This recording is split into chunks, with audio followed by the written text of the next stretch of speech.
Today we talk about how can you find your wish list on your app. We go to figure out the solution or know how you can do that on your app.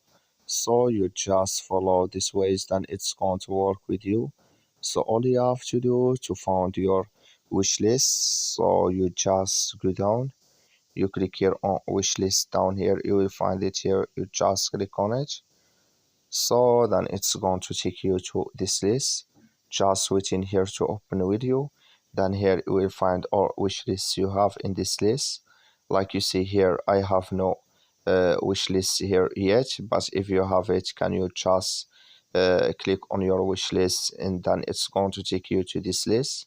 And here you will find all wish lists you have on your app. So that's all you have to do. That's all. I wish you are get it. That's all.